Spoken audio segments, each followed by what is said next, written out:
deserving of the win because they never gave in. And you can see on film that they were maturing, that they were getting better. I mean, this is still the same group of young men that started the season the way they did. They have a high-level offensive team. And we didn't put them away when we had our opportunities. And that's really what the bottom line is. We broke some coverages. We got concerned. We let some old habits kick in where we overhelped rather than staying committed to the corners, and that's where they hit us. And when you're going against great talent, which this league is full of, you've got to stay committed to it for 40 minutes. You've got to keep your chest in front of the ball. You've got to keep communication high, and you've got to have that commitment to what makes you good. Which for us, it's early help, early recovery, and understanding what their strengths are. Which are the three-point shooting. Jumping around here at the end of the game was a broken play for them. We were not going to give them a chance to set up and win the game on a lob.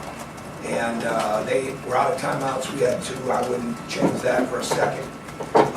Looking back and calling a timeout there, we just didn't communicate. We didn't communicate well. And we didn't communicate a switch there at the end. And at the end of the game offensively, we didn't stay with the movement that we needed to have. And we wanted to make it a one-possession game. And we did not want to have to call a time. They were very, very good outside out of bounds, defending that. And we wanted to keep the game in movement. And if we didn't get what we wanted, then we wanted to get into something coming down the middle of the floor. And we went about the right time, but we didn't keep the game in movement enough. That didn't do it. That didn't do it.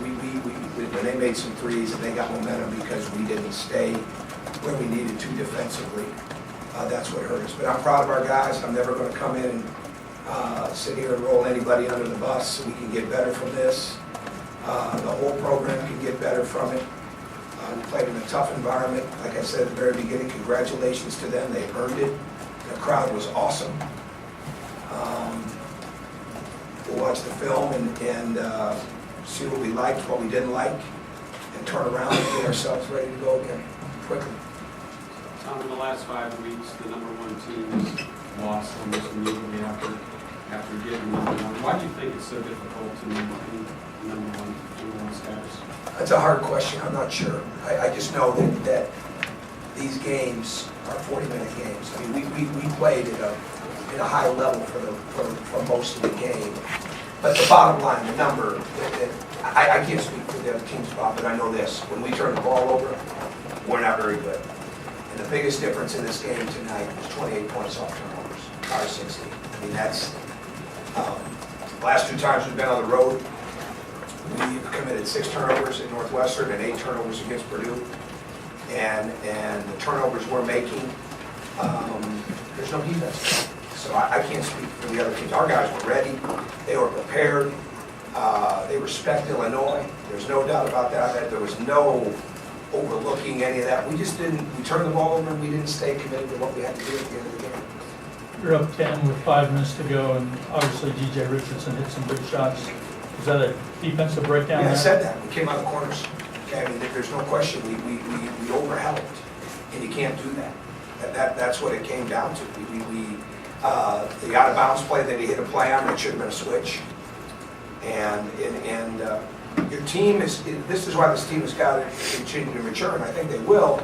But you've got to stay committed to what gets you in that position. Your communication, your spacing and movement on offense, your ability to not. There's 2 things that can't happen. You can't get so locked into your man that you leave somebody out of an island, but you can't overhelp. And their strength of their team is their three-point shooting. We knew Tyler Griffey. I mean, we have too much respect for him. I mean, he had an excellent night. When he made his first shot, all of a sudden that basket looked like it was Michigan to him. And there was no doubt he's a veteran. He's been down the road. And that's a big, big step for their team. And I'm not sure how John feels, but from outside looking in, that's a big play for them. But the guys that are mainstays for them made 2-minute buckets. And you can't put it in the hands of the other team. You can't put it in the hands of a call or a non-call. You just can't. And unfortunately tonight it came there. But those threes were a product of us not communicating and overhelping. It gets overshadowed by the buzzer beater, but could you just talk about Victor's block with 9/10 Yeah, you left? know what, not really. I'm not really in any personal play with him in the game. I mean, no offense. I mean, it's a great play. He makes those plays, but we shouldn't be in that situation. How much better did Illinois play defensively than you've seen? Oh, I thought they were really good. I think they're underrated in that. They're very athletic. What they do is they take the leg away, running very well. I don't think, again, I'm not coaching his team. I see what he says about his defense. I have a lot of respect for their defense. I really do. I think they're athletic, they're veteran, they're big. Egwu is going to be a tremendous player. And we made a run in the first half and he got in foul trouble. So, I thought the defense was good. I mean, we still scored a lot of points. We had lost points at half. But our defense didn't hold serve for 40 minutes. So I'm a little more concerned about that. Coach obviously said it was a miscommunication on the last play, on the last inbound, basically. I don't know if that was communication. That was a broken play. Yes, so there's some communication, there's some switching and something like that. It's just pressure of the moment a little bit. I'm sorry. I guess I was just going to ask, I don't know if you can even say this or not if you want to, but who's supposed to go where on that screen? Well, yeah, in that situation, it's just a switch. When they come together, you switch. I mean, we learned 55 at the end of games like that. That's really the only way they can beat you, something at the rim. And then they had a couple of things that they could go when they went into the 140. He just made a cut. I mean, did John say that was a set play? Did he say? You said it was an option.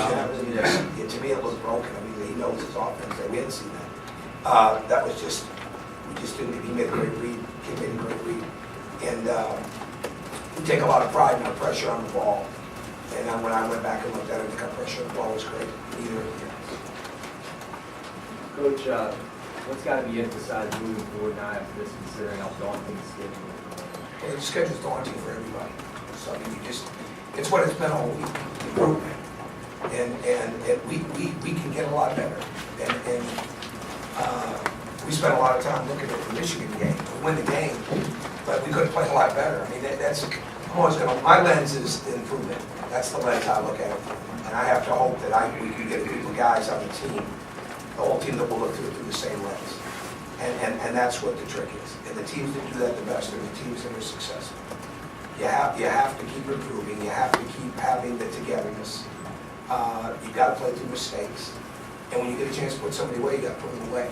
And we didn't do it the other night with Michigan. We held on. They made some threes late, but we had numerous opportunities in that game to put them away, and we didn't do it. And we didn't do it tonight. Anything else for Coach? But What you just mentioned when you get a chance to come say something away, you got to come away. What, from I guess a grand scale, what do you think you're not doing to put teams away? I think it's obvious. We came off. You've got to know that every team's strengths. And their strengths is their three-point shooting. Our strength is not overhelping. You know, there's a fine line that we're trying to get to. And sometimes what happens, this happened the other night a little bit, you get so consumed with your man, okay? And that you either base guard too much and you leave a man on an island, okay, with the ball, or you overhelp in a situation and you rotate back. And tonight, we didn't need to overhelp. And that's what's got to be better. I'll be shocked if I go back and feel any differently on the clips I've already seen. You can't leave your strengths. I mean, you can't let them have their strengths. You can't let them have them during the game. For the most part, we didn't. At the end of the game, we let them have their strengths. That's what it comes down to, in my opinion. Anybody else? Good. Right there.